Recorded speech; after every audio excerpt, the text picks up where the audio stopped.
10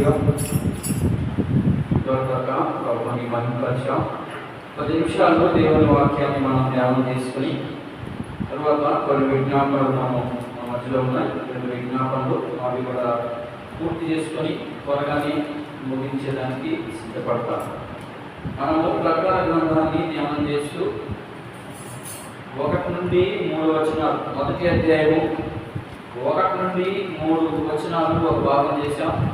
ఇప్పుడు రెండవ భాగంగా 4వ వచనం నుండి 6 వచనాలు ఇంకొక భాగం చేసి దాంట్లో 2 భాగాలు, మొదటి 6 నుంచి 6 వచనాలని 2 భాగాలుగా చూద్దాం. మొదటి భాగం ముందుగా 4వ వచనం నుంచి మనం చదువుతాం. 4వ వచనాన్ని చదవండి ఒకసారి. యోహాను ఆసియాలో ఉన్న 7 సంఘములకు శుభమని చెప్పి రాయినని వర్తమాన భవిష్యత్ కాలాల్లో ఉన్నవాని నుండి ఆయన సింహాసనం ఎదుటనున్న 7 ఆత్మల నుండి నమ్మకమైన సాక్షియు మృతులలో నుండి ఆది సంపూర్ణులుగా లేచిన వాడును భూపతులకు అధిపతినైన యేసుక్రీస్తు నుండి కృపా సమాధానములు మీకు కలుగునుగాక. మనలను ప్రేమించు తన రక్తము వలన మన పాపముల నుండి మనలను విడిపించిన వానికి మహిమ ప్రభావములు యుగయుగములు కలుగునుగాక. ఆమేన్. ఆయన మనలను మన తండ్రి యొక్క దేవునికి ఒక రాజ్యముగాను యాజకులుగాను చేశాడు. చాలు. చదవబడినటువంటి ఈ వచనాలలో మొదటి వచనం చాలా విషయాలు ఉన్నాయి. అవన్నీ కూడా మనం పుస్తకాన్ని నేర్చుకున్నాం. దీనికి ఒక పేరు పెట్టడం జరిగింది, దేవుని ఆరాధించుట. దేవునికే ఆరాధన, ఇంకెవరికి కూడా ఆరాధన చేయకూడదు. చాలామంది దేవునికి ఆరాధన చేయకుండా మనుషులకి ఆరాధన చేస్తూ ఉన్నారు. ఎవరు ఆ మనుషులు అంటే, ఎవరైనా ఒక ఉన్నతమైనటువంటి స్థితిలో ఉన్నట్లయితే వారిని ఎక్కువగా పొగడడం, దాన్ని ఆరాధన అంటారు. ఆరాధన అంటే ఏంటంటే చేసిన మేలుని జ్ఞాపకం చేసుకోవడం. మనుషుడు ఏ మేలు చేయలేదు, ఏ మేలు చేయజాలడం ఎప్పటికీ కూడా. కానీ దేవుడు ఎప్పుడూ మేలు చేసే వ్యక్తే. మేలు చేసే వ్యక్తిని మనం ఆరాధించాలి. కానీ మనుషుడు చేసే మేలు కనుక ఏదో కొంత ఆదాయం ఉండాలి. ఏ మనిషికైనా కొంత ఆదాయం ఉన్నప్పుడు మాత్రమే మనిషి మేలు చేసేదానికి ఉపయోగపడతాడు. అలా లేదు అంటే మనుషుడు ఖచ్చితంగా దేవునికి మాత్రమే ఆరాధన చేయాలి. కానీ ఈ రోజుల్లో ఏదైనా సహాయం చేస్తే ఆ వ్యక్తిని పొగుడుకుంటూ దేవుణ్ణి పక్కన పెట్టి ఆ వ్యక్తినే పొగడతా ఉన్నారు ఈ రోజుల్లో. కానీ అది బైబిల్ ప్రకారము అది కరెక్ట్ కాదు. దేవుడు అవతల వ్యక్తిని ప్రేరేపించినప్పుడు మాత్రమే నీకు ఏ సహాయమైనా చేయగలడు. అవతల వ్యక్తికి దేవుని ప్రేరేపణ లేకుండా నీకు ఎలాంటి సహాయము రాదు. ఆ సహాయం చేయాలి అంటే ఖచ్చితంగా ముందు దేవుడే అవతల వ్యక్తిని ప్రేరేపించబడాలి. ప్రేరేపించిన అందుకనే పౌలు అంటాడు కొత్త నిబంధనలు సంఘాల్లో మాట్లాడుతూ, దేవుని దయందును మనుషుల దయందును నువ్వు యోగ్యునిగా ఉండు అని అంటాడు. పౌలు అంటాడు, అపొస్తలుడైన పౌలు. ఎందుకంటాడంటే మొదటిగా మనుషుల దయ కావాలంటారు చాలామంది.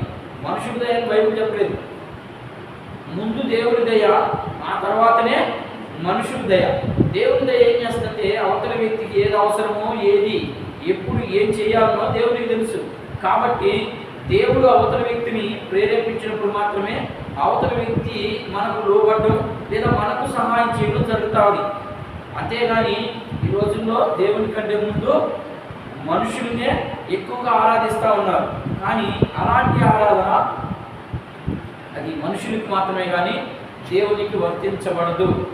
కానీ ఇక్కడ యోహాను ఏమంటా ఉన్నాడంటే దేవునికి స్తుతి, ఘనత, మహిమ, ప్రభావం యుగయుగాలు. ఆయనకి మనుషులకైతే కొద్ది రోజులే, కానీ ఆయనకి యుగయుగాలు అని మాట్లాడుతాను. అయితే నేను కొన్ని మాటలు మాత్రమే ఈరోజు నేను ఇక్కడ ఒక భాగంలో ఒక్క మాటను మాత్రమే తీసుకుని ఆ ఒక్క మాట దాంట్లో కొన్ని మాటలు రాశాను, కొన్నింటిని విడివిడిగా నేను విడగొట్టేది. ఎట్లా అంటే చదవబడినటువంటి తొలి మాటలో 4వ వచనంలో ఆసియాలో ఉన్న 7 సంఘాలకు అనే మాట ఉంది. ఆసియా ఖండంలో 7 సంఘాలు మాత్రమే ఉన్నాయా?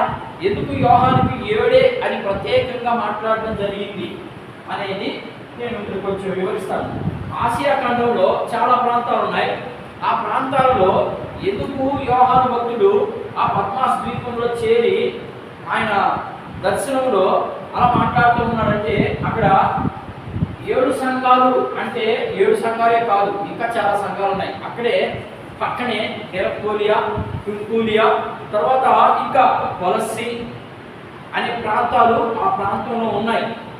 సాధారణంగా సంఘము అనేది ఎప్పుడు ఏర్పడింది అంటే ఇప్పుడు ఇక్కడ 7 సంఘాలు అన్నాం. మన ప్రకటన గ్రంథంలో మనం చదువుతాం 7 సంఘాలు. కొలస్సి, ఫిలదెల్ఫియా, రకరకాల 7 సంఘాలు ఉన్నాయి. ఆ 7 సంఘాలు కాకుండా సంఘం పేరు ఏ పేరు పెట్టుకోవాలి సంఘానికి? అక్కడ ఏ పేరు పెట్టింది? సంఘానికి ఏ పేరు పెట్టినాయి? అక్కడ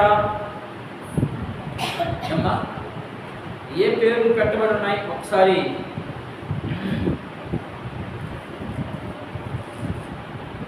చూడండి. సంఘాలు పేర్లు రాయబడి ఉన్నాయి.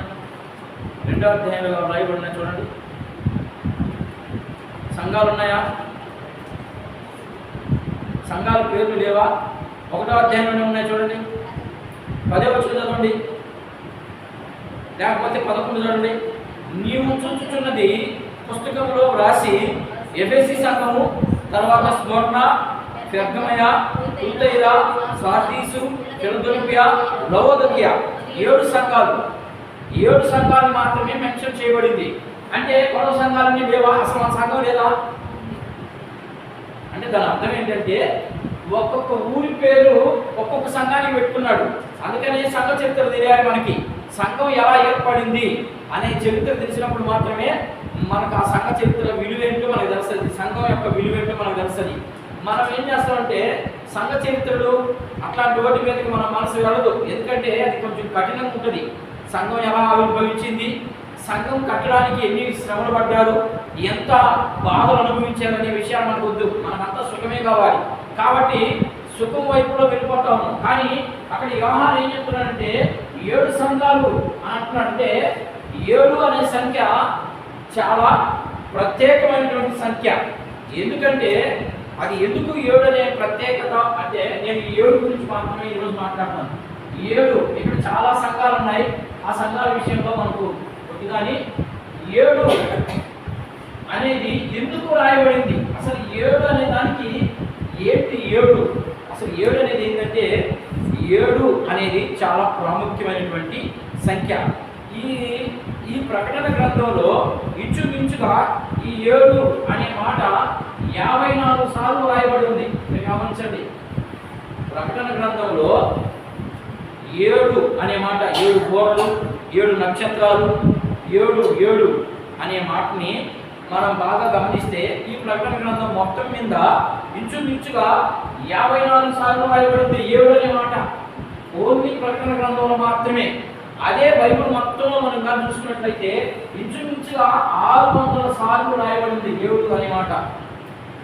ఎందుకంత ప్రత్యేకించి యోహాను భక్తుడు అలా మాట్లాడుతూ ఉన్నాడు అంటే 7 అనేది చాలా ప్రతిష్టమైనటువంటి సంఖ్య.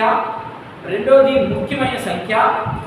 మూడవది ఈ 7వ సంఖ్య పని ముగించినటువంటి దినం. 6 దినాలు దేవుడు పనిచేసి 7వ దినము విశ్రమించునని మనం 2వ అధ్యాయంలో చదువుతాం. 2వ అధ్యాయం ఆదికాండం 2వ అధ్యాయంలో మనం చదువుతాం. దానికని 7 అనేది చాలా ప్రాముఖ్యమైనటువంటి సంఖ్య. ఈ 7 అనే సంఖ్య ప్రకటన గ్రంథానికి తాళపు చెవి లాంటిది. ఇది గుర్తుపెట్టుకోండి. ప్రకటన గ్రంథానికి తాళం లాంటిది. అంటే లోపలికి వెళ్ళాలి అంటే ముందు 7 అనే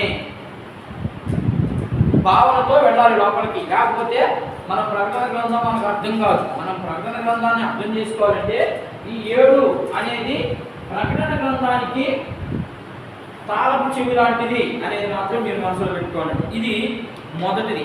2 విషయాలు అయిపోయినాయి. మొదటిది 7 సంఘాలు మాత్రమే కాదు, అక్కడ చాలా సంఘాలు ఉన్నాయి. ఏంటంటే ఇరక్కోరియా, ఫిలిప్పి, లవోదికీ చాలా ఉన్నాయి. అక్కడ మీరు అపోస్తలుల కార్యం మనం కానీ చదివితే మనకు అర్థమవుతుంది ఎన్ని సంఘాలు ఉన్నాయి అక్కడ. ఆ ప్రాంతంలో ఆసియా ఖండంలో చాలా సంఘాలు ఉన్నాయి.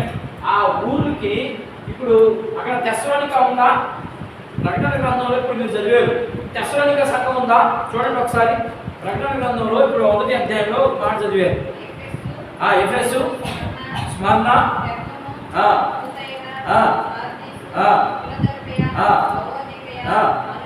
చాలు. ఇక్కడ ఏమేమి లేవు? తెస్సలోనిక ఉందా? లేదు. కొలస్సీయ ఉందా? గలతీ పత్రిక ఉందా?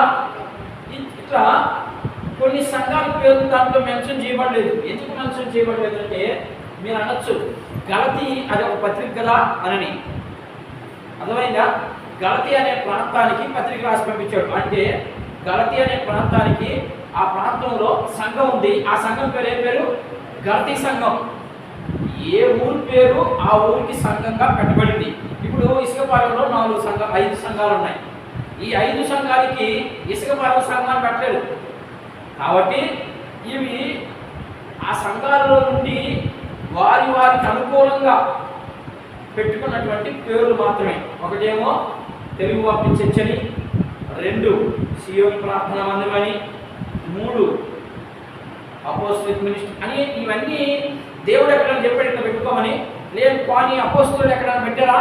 ఏం పెట్టలేదు. ఎందుకు పెట్టలేదంటే ఆ రోజుల్లో సంఘ విస్తరణ తక్కువగా ఉంది కాబట్టి వాళ్ళు ఒక్కొక్క ప్రాంతంలో వారి ఊరు ప్రాంతంలో ఆ ప్రాంతంలో ఒక్కొక్క సంఘాన్ని. ఇప్పుడు వెంకటాచలం మండలం అనుకుంటే వెంకటాచలం మండలంలో కనీసం ఇంచుమించుగా 100 చర్చిలు ఉంటే ఆ రోజులో ఒక చర్చి ఉంది. అందుకని వెంకటాచలం చర్చి ఉదాహరణకి మీకు అర్థమయ్యేదాన్ని చెప్తున్నాను నేను.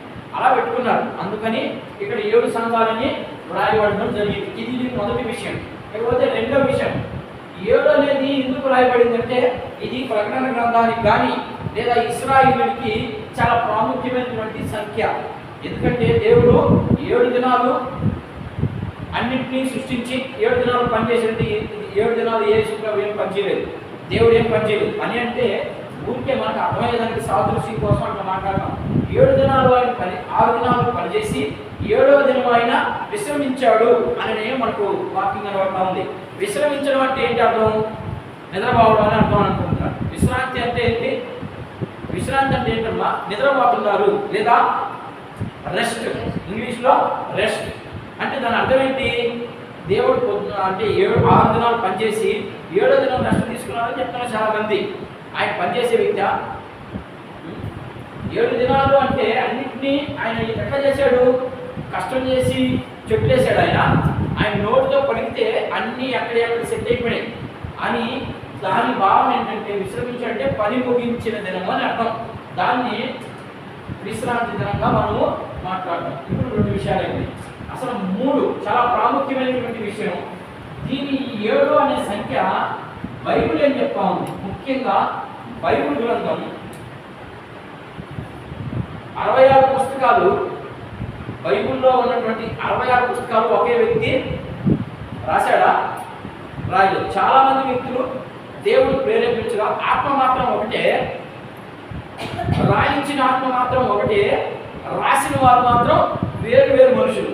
అయితే ఈ 66 పుస్తకాల్లో ఒకరు చెప్పిన మాట ఒకరికి అర్థం కాదు. అంతేనా? నేను ఇప్పుడు చెప్పిన ఒకటి రెండు మాటలు చెప్పండి, చెప్పలేదు. కానీ బైబిల్లో ఉన్న ప్రతి మాట కూడా ఇంచుమించు దీన్ని 70 మంది సరిచేశారని చరిత్ర చెప్పాలని తెలుగు భాషలోకి రకరకాలైనటువంటి భాషలోకి తర్జుమా చేసినప్పుడు ఇంచుమించు 70 మంది వ్యక్తులు ఈ చుట్టుపక్కల ఉన్నటువంటి 4 దిక్కుల్లో నుంచి వచ్చినటువంటి మంచి జ్ఞానం కలిగినటువంటి వ్యక్తులు ఈ 70 మంది బైబిల్ని తర్జుమా చేశారనేది ఒక పెద్దలు అంటే ముందున్నటువంటి బైబిల్ పండితుల యొక్క అభిప్రాయం. ఒక 70 మంది రాసుంటారు. దీనికి ఏమి కరెక్ట్గా ఎక్కడుంది బైబిల్లో అనే దానికి నేను జవాబు చూపించలేదు. కానీ 70 మంది రాశారని నేను కొన్ని పుస్తకాల్లో చదవడం జరిగింది, కొన్ని దగ్గర వినడం జరిగింది. అయితే నా సంగతి ఎందుకు బైబిల్లో 7 అనేది అసలు ఏంటి, బైబిల్ ఏం చెప్తా ఉంది 7 అనే సంఖ్య గురించి కొన్ని మాటలు మనం చూద్దాం. సర్వసాధారణంగా 7 అనే సంఖ్య మనం ఎలా భావిస్తామంటే, ఉదాహరణకి ఎవరైనా ఇంట్లో ఏదైనా సమస్య వచ్చింది అనుకో, బాగా లేకుండా వచ్చింది అనుకో, ఈ క్రైస్తవులు విశ్వాసులు ఏం చేస్తారంటే, నువ్వు 7 వారాలు ప్రార్థన పెట్టుకో మీ ఇంట్లో, కాబట్టి 7 వారాలు ప్రార్థన పెట్టుకుంటే ఆ సమస్యలన్నీ పోతాయని ముదురు క్రైస్తవులు అంటే ఎక్కువ సంవత్సరాలు చర్చికి వెళ్ళినటువంటి వ్యక్తులు చెప్తారు. ఎందుకంటే 7 అనేది ఇశ్రాయేలుకి ఇచ్చినటువంటి వాగ్దానం, నీకు ఇవ్వలేదని. ఇశ్రాయేలు సంఘానికి ఎక్కడ దేవుడు వాగ్దానంగా ఇవ్వలేదు. మనం ఇప్పుడు సంఘమా ఇశ్రాయేలీయులమే, ఇది మనసులో పెట్టుకోవాలి. అసలు బైబిల్ మీద అవగాహనే లేకుండా ఇశ్రాయేలీయులకు చెప్పిన వాగ్దానం, మనం జనవరి 1 రోజు వాగ్దానం తీసుకుంటాం. ఏం వాగ్దానం తీసుకుంటాం? ఇదిగో ఇది వదులుకొని నీవు ఆశీర్వదించబడదు అని అంటుంది అనుకో, వచ్చేస్తుంది మనకు ఆశీర్వాదం. ఎవరికి ఇచ్చినది? వాగ్దానాలు మనలో ఎప్పుడు ఫలిస్తాయి అంటే, ఇచ్చిన వాగ్దానము నీవు ఇశ్రాయేలుకి లేదా ఎవరికైతే ఆ వాగ్దానం ఇచ్చుంటుందో వాళ్ళు ఎలా ఉండమని దేవుడు చెప్పుకుంటాడో అలా ఉండినప్పుడు మాత్రమే ఆ వాగ్దానం నెరవేర్చబడుతుంది.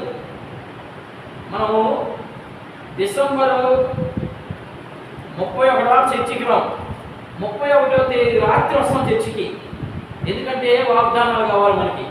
ఆ వాగ్దానాలు తీసుకొని, నాకు దేవుడు మంచి వాగ్దానం ఇచ్చాడు, ఈ వాగ్దానం ప్రకారం నా జీవితం ఉంటుంది, ఇది మంచిదే, నీ విశ్వాసం అది. అందుకనే మళ్ళా అడ్డగోలు ప్రశ్నలు ఏంటంటే, నీ విశ్వాసమే నేను స్వస్థత, విశ్వాసం ఉంటే చాలా ఉన్నాను. విశ్వాసం ఏంటో చూపించి నాకు. విశ్వాసంగా ఉంది అని అంటే ఎలా ఉండగలను విశ్వాసం? అసలు విశ్వాసం అంటేనే అర్థం లేదు నీకు. నేను విశ్వాసంగా ఉన్నాను అని అంటున్నారు. ఎట్లా ఉన్న విశ్వాసం చూపించండి నాకు. నేను విశ్వాసంగా ఉన్నాను అని అనుకుంటున్నారు కదా. ఏంటి అసలు విశ్వాసం అంటేనే? అసలు దేవుడు అంటే నీకు సరైన అవగాహన లేనప్పుడు నీకు విశ్వాసం గురించి నీకేం తెలుస్తుంది?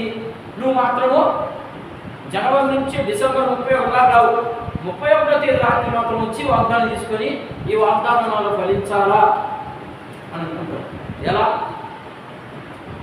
ఆ వాగ్దానం ఎలాంటి పరిస్థితులు ఇచ్చాడు, ఎవరికి ఇచ్చాడు, ఎందుకు ఇచ్చాడు, ఇవన్నీ మనం తెలుసుకున్నప్పుడు మాత్రమే ఆ వాగ్దానం విలువ తెలుస్తుంది.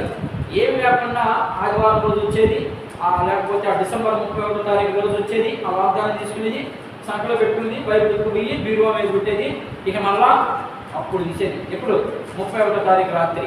ఈ లోపల వాగ్దానం ఫలించాలకి దేవుడు చెప్పిన నియమాలు వద్దు, దేవుడు చెప్పిన సిద్ధాంతాలు వద్దు. ఫలించలేదంటే కారణం ఏంటంటే ఇదే బలమైన కారణం.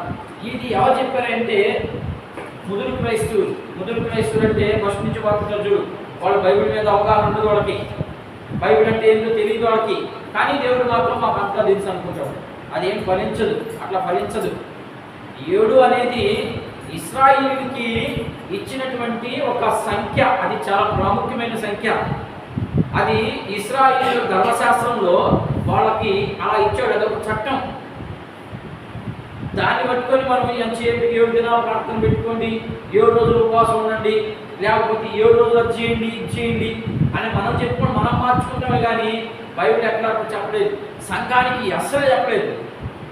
ఇదంతా ఇశ్రాయేలుకి ఇచ్చినటువంటి చట్టం. ఆ చట్టాన్ని పట్టుకొని మన చుట్టంగా మార్చేసుకున్నాం. చట్టాన్ని ఏం చేసాం? మన చుట్టంగా మార్చేసుకొని మనకి ఇష్టం వచ్చినట్లుగా దాన్ని తిప్పేసుకుంటా ఉన్నాం. అసలు దేవుడు బైబిల్ ఏం చెప్తుందో చూద్దాం ఒకసారి. ఇప్పుడు దాకా నేను ఎన్ని మాటలు చెప్పాను? 7 గురించి, 7 సంఘాల గురించి చెప్పాను. 7 అనేది ఎందుకు రాయబడిందో కూడా చెప్పాను.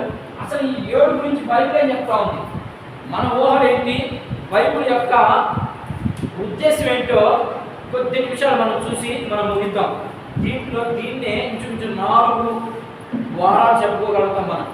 ఈ 7 అనే దాని గురించి నేను ఇంచుమించు 4 వారాలు చెప్తాను. మీకు బాగా జాగ్రత్తగా వినండి, విని అర్థం చేసుకున్నానికి ప్రయత్నం. 6 విషయాలు చూపిస్తాను నేను. ఈ 7 అనేది బైబిల్ ఏం చెప్తా ఉందో ఒక 6 విషయాలు చూపించి నేను ముగించేస్తాను. మీరు త్వరగా చదివితే టక్ మనం ముగించేద్దాం.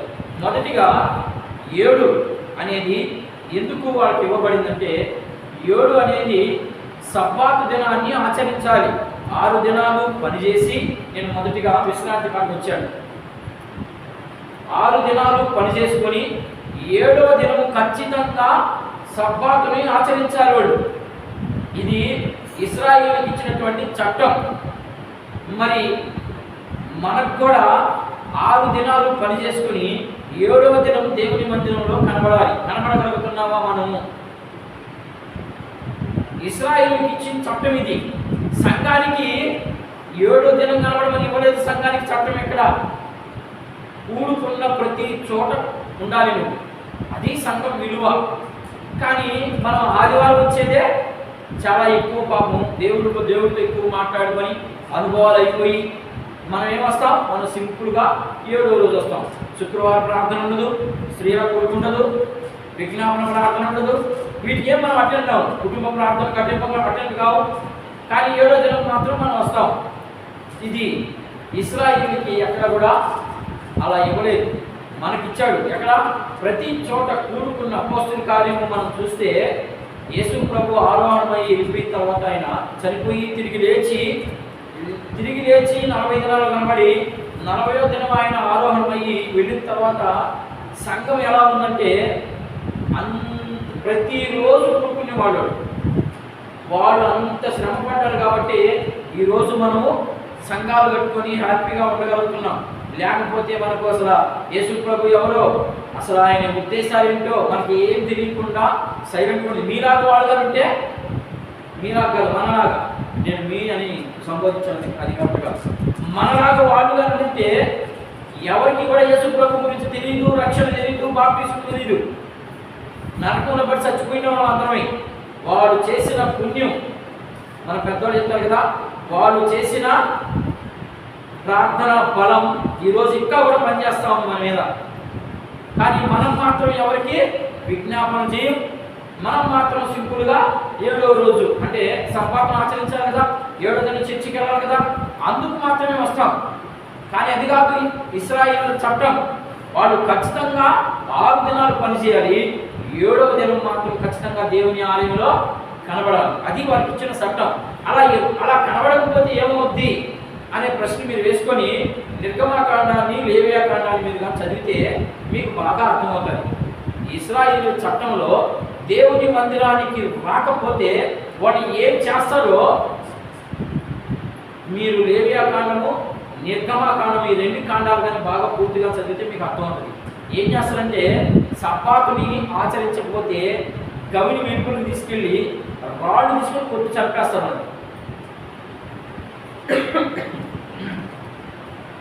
మరి ఈరోజు మనం ఆదివారం చర్చికి రాకపోతే కొట్టి చంపేస్తున్నారు మిమ్మల్ని అడిగితే అసలు రాలేని గమ్ముగా ఉంటున్నారు పాస్టర్ అందరూ. ఏడలిగేసి అరుగురు మనోళ్ళకి ఏమ్మా చర్చికి రాలేదమ్మా అంటే ఏం జరిగితే రచ్చ అయిపోయింది, చర్చికి ఎందుకు రాము మేము, మా ఇంట్లో ఏం బాగలేదు, నీకు ఆరోగ్యంగా ఉన్నావు, ఇంట్లో బాగా లేకుండా అందరికీ ఉంది, నీకు ఒక్కరికే కాదు ప్రతి ఒక్కరికి ఉండే సమస్యలు లేని జీవితం అదొక జీవితమ్మా. సమస్యలు ఎదుర్కొంటా పోయేదే జీవితం. సమస్యలు లేకుండా అన్ని సజావుగా జరిగిపోతా ఉంటే అదొక జీవితమా, అదొక బతుక? ప్రతి దానికి సమస్యలు ఎదుర్కోగలిగినడే క్రైస్తవుడు. వాడే నిజమైనటువంటి యేసు ప్రభు బిడ్డ. నాకు అన్ని సుఖాలు ఉన్నాయంటే అది క్రైస్తవ్యం కాదు. నువ్వు యేసు ప్రభుని ఇంకా ఎరగల అంతే. దాని అర్థం అది. చూద్దాం.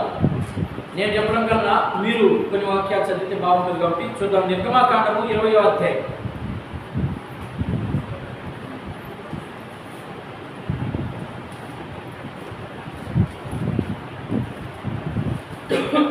నిర్గమాకాండము 20వ అధ్యాయము 8వ వాక్యం చదువుదాం.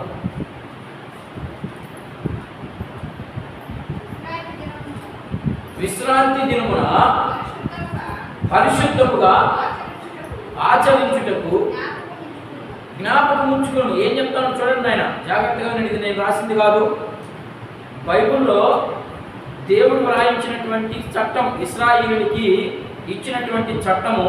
ఆ చట్టంలో ఏమి రాయబడి ఉంది అంటే ఈ విశ్రాంతి దినాన్ని జాగ్రత్తగా ఏం చేయాలంట?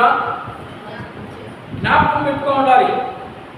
జాగ్రత్తగా జ్ఞాపకం పెట్టుకొని 6 దినములు నీవు కష్టపడి నీ పని అంతయు చేయవలెను. 7వ దినమున నీ దేవుడైన యెహోవాకు విశ్రాంతి దినమును దానిలో నీవైనను నీ కుమారుడైనను నీ కుమార్తెను నీ దాసుడైనను నీ దాసి అయినను నీ పశువైనను నీ ఇళ్లలోనున్న పరదేశి అయినను ఏ పని చేయకూడదు. చాలు. ఏం చెప్తామండి ఇక్కడ? నీ ఇంట్లో ఉన్న ప్రతి వస్తువు కానీ, ప్రతి వస్తువు అంటే జీవంలో ఉన్నటువంటి వస్తువు, బర్రెలు కానీ మేకలు కానీ ఏమైనా కానీ అవి ఏవి కూడా పని చేయకూడదు. అంటే పని చేయకూడదు అంటే మేము కూడా. అందుకని ఇశ్రాయేలుతో యేసు ప్రభు మాట్లాడాడు, సమస్త భారం మోస్తున్నటువంటి సమస్త జనులారా మీరు నా యొద్దకు రండి, నేను మీకు విశ్రాంతిని ఇస్తాను అన్నాడు. ఏంటి ఆ భారం? మనం చూద్దాం, అక్కడికి వెళ్ళినప్పుడు చెప్తాను దాని విషయం. అర్థమైందా? వాళ్ళు లేనిపోని భారాలు. ఉమ్మియడం ఒక భారం, అది ఒక పని.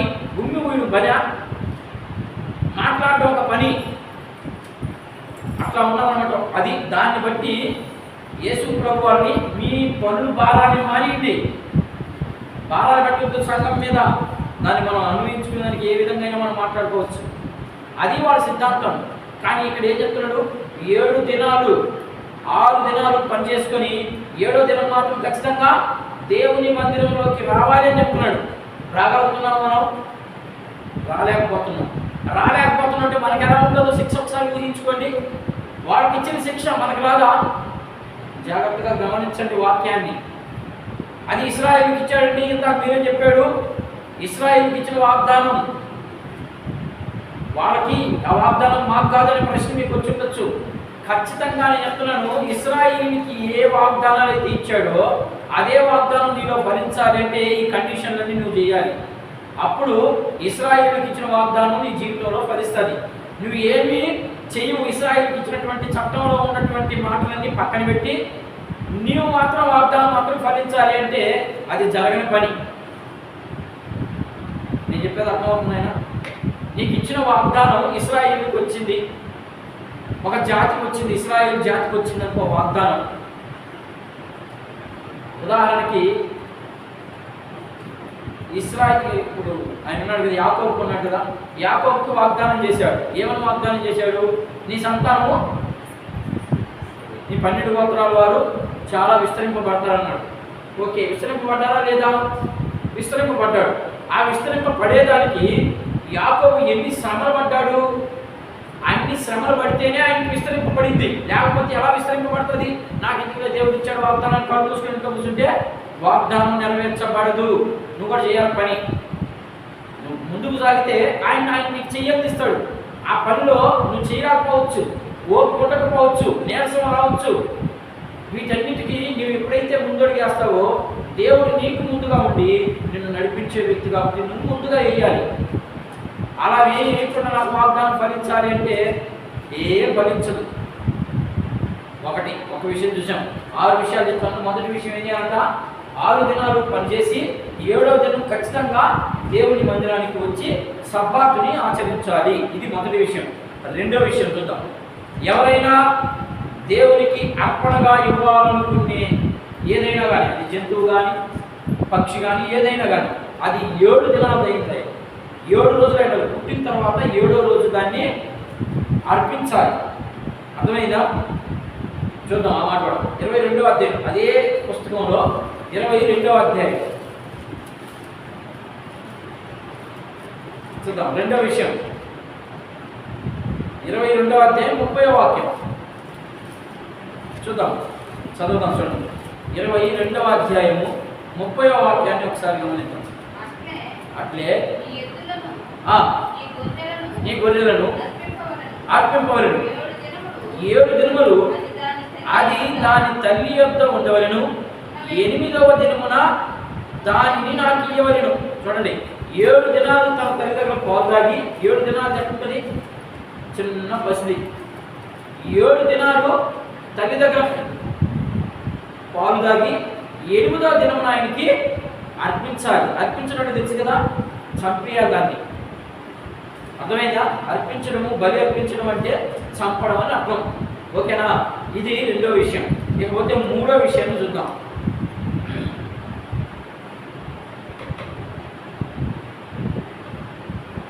ఇశ్రాయేలుకి అబీబు నెల లేదంటే పొంగని రొట్టెల పండుగ అంటారు దీన్ని. అర్థమైందా? దాన్ని కూడా 7 రోజులు మాత్రమే చేయాలి. చూద్దాం, అది కూడా చూద్దాం. 34వ అధ్యాయం అదే పుస్తకంలో పక్కకు రాబోతాను నేను చెప్పేంత వరకు. పొంగని రొట్టెలు తినాలి అంటే కాల్చకూడదు అంటుని.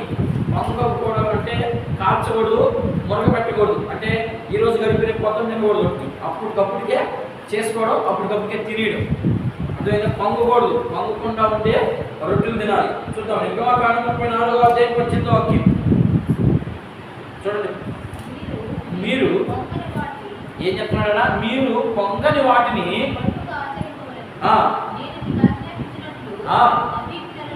ఏంటంట, నేను మీకు ఆజ్ఞాపించినట్లు అబీబు నెలలో నియామం అంటే నేను ఏ సమయం అయితే నియమించానో ఆ సమయంలో వాటిని చెయ్యాలి. ఇది 4వది. 3వది. ఇప్పుడు 4వది 7వ రోజు. 7 రోజులు పర్ణశాల పండుగ. నేను ఆల్రెడీ మనకు మునుపు వారం చెప్పింది. 7 రోజులు చేయాలి పర్ణశాల పండుగలు. అర్థమైందా? 7 రోజులు పర్ణశాల పండుగలు మనం చేయాలి. అది లేవియాకాండము 23వ అధ్యాయం పక్కనే ఉంటుంది చూడండి. 23వ అధ్యాయం నేను ముగించేస్తాను. ఇక్కడ 2 మాటలు ఉన్నాయి, 2 మాటలు చెప్పి నేను ముగిస్తాను.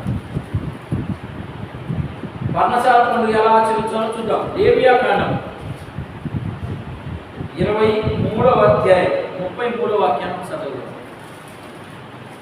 అందుకని మీరు ఆచారాలు పద్ధతులు అవన్నీ పెట్టుకోబాకండి. పెట్టుకున్నారంటే మరియు యెహోవా మోషేకు ఇలాగ సెలవిచ్చును, నీవు ఇశ్రాయేలుతో ఇక్కడును ఈ 7వ నెల 15వ దినము మొదలుకొని 7 దినముల వరకు యెహోవాకు ఏం చేయాలంట? పర్ణశాల పండుగను ఆచరించాలి చెప్పేశాడు. ఇది ఒక ఆజ్ఞలకి. ఇవి ఖచ్చితంగా చేయాలి ఇశ్రాయేలీయులు. మనకు ఉన్నాయా పండుగలు? ఉన్నాయా లేవా? మనకి ఏమన్నా సరే పండుగలు ఉన్నాయా లేవా? మనకు కూడా పండుగలు ఉన్నాయి. ఉన్నాయా? మనకు పండుగ వద్దు, ఇందుకు దండగ అంటున్నారు చాలా మంది. ఏంటి ఆ పండుగ? క్రిస్మస్, ఈస్టర్, ఇవే ముఖ్యమైన పండుగలు అనుకుంటున్నారు. అన్నిటికంటే ఒరిజినల్ పండుగ ఏంటి? ప్రతి ఆదివారం పండుగే మనకి. అర్థమైందా? ప్రతి ఆదివారం పండుగే. ఆదివారం పండుగ చేసుకోకుండా ఏం చేసుకుంటాం మనం? ఇంటికాడ కూర్చొని దక్షిణంగా అప్పచ్చు తిని సినిమా చూస్తా, నాటికలు పెట్టుకొని, లేకపోతే చుట్టుపక్కల అమ్మలతో ముచ్చట్లు పెట్టుకొని ఇవి చేస్తూ ఉన్నామంటే మనకు కూడా ఒక రోజు ఉంది దేవుని దగ్గర. ఇశ్రాయేలుకి ఏ రీతిగా వాళ్ళు అనుభవించారు, మనం కూడా ఆ రీతిగా అనుభవించాల్సిన రోజు ఒకటి ఉంది. మన ఈ జీవితం అనుకుంటున్నారు, ఈ జీవితం కాదు, మనకి ఇంకా చాలా జీవితం ఉంది. దానికోసం ఎగిరిపడి దానికి సిద్ధపడండి. అర్థమైందా? 4 రోజులు చేయమన్నాడు. 4వది. 5వది పుట్టిన బిడ్డకు 7 రోజులు ఉండిన తర్వాత 8వ రోజు సున్నతి చేయించాలి. సున్నతి చేయించాలి. తెలుసా ఆ మాట? సున్నతి చేయించడం చూద్దాం. 12వ అధ్యాయం అదే పుస్తకం లేవియాకాండంలోనే 12వ అధ్యాయం 3వ వాక్యాన్ని చూద్దాం. మన చివరి వాక్యం కూడా మనం చదువుకొని ముగించుకుందాం. 8వ దినమున సున్నతి చేయింపబడెను. ఆమె తన నేను ఒక్క నిమిషం 12వ అధ్యాయము నేను రాంగుగా రాసుకుంటున్నాను. లేవియాకాండము 12వ అధ్యాయము ఎన్నో వచనమ్మా? 3 చదివేరా? 12 చదువు. నేను 1 నుంచి చదువు. మరియు యెహోవా మోషేకు ఇలా ఆజ్ఞాపించెను, నీవు ఇశ్రాయేలుతో కనుము, ఒక స్త్రీ గర్భవతి అయి ఒక పిల్లను కనిన యెడల ఆమె 7 దినములు పురిటి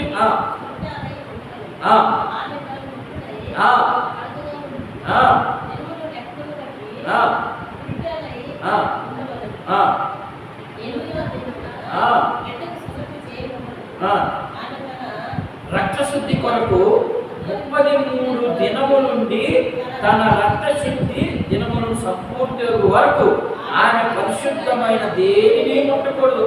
ఉందా కండిషన్ మనకమ్మా? చూడండి వాళ్ళకి ఎంత కండిషన్ పెట్టాడు దేవుడు. అది ఇశ్రాయేలుకి ఇచ్చినటువంటి చట్టం, అది దేవుని ప్రజలకి నియమించినటువంటి చట్టం.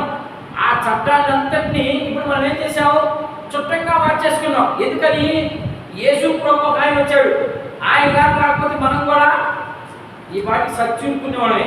యేసు ప్రభు మన కోసం వచ్చాడు కాబట్టి యేసు ప్రభు ఇప్పుడు మనం ఎట్లా వాడుకుంటున్నాం? చుట్టంగా వాడుకుంటున్నాం. అంటే ఆదివారం మాత్రం 1 గంట వచ్చేసి ఇక అది చుట్టం మర్యాద అయిపోయింది. ఏమో నువ్వు వెళ్ళిపోయా, ఎక్కడికి? నువ్వు దేవుని మందిరంలోకి వెళ్ళిపో, నా హృదయం అనే మందిరంలో ఉండొద్దు, నువ్వు దేవుని మందిరంలోకి వెళ్ళిపో అని చెప్పేసి చుట్టంలాగా తీసేసుకుంటున్నాం. ఆయన చెప్పిన మాట ఏమీ లెక్క చేయం. కానీ ఇశ్రాయేలుకి ఏం చెప్తున్నాడు? 30 దినాలు ఉండగలుగుతున్నాం మనం.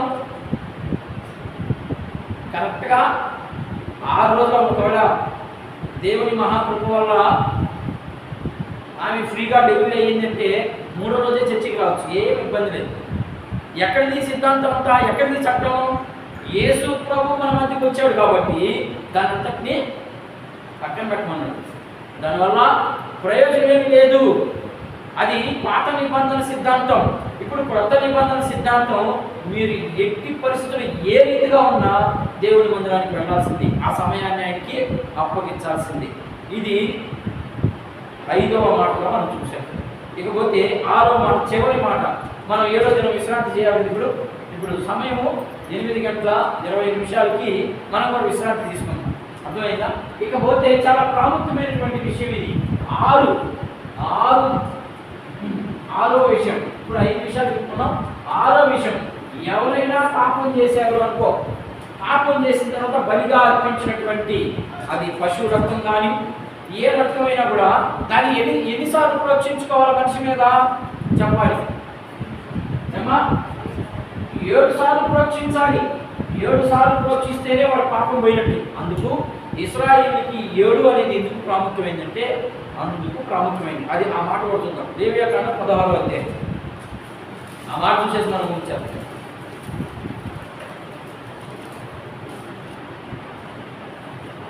14వ వాక్యం. లేవియాకాండము 16వ అధ్యాయము 14వ వాక్యాన్ని గమనిద్దాం. అప్పుడు అతడు అమ్మా ఆ కోడి రక్తంతో కొంచెం తీసుకొని అమ్మా కుడి పక్కను కరుణాపీఠం మీద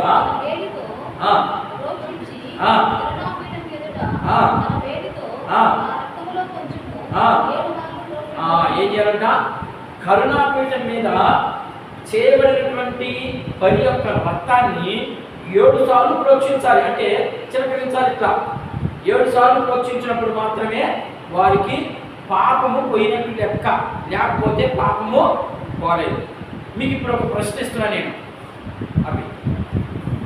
మీకు ఒక ప్రశ్న వేస్తున్నా నేను. ఏంటయ్యా ఆ ప్రశ్న అంటే,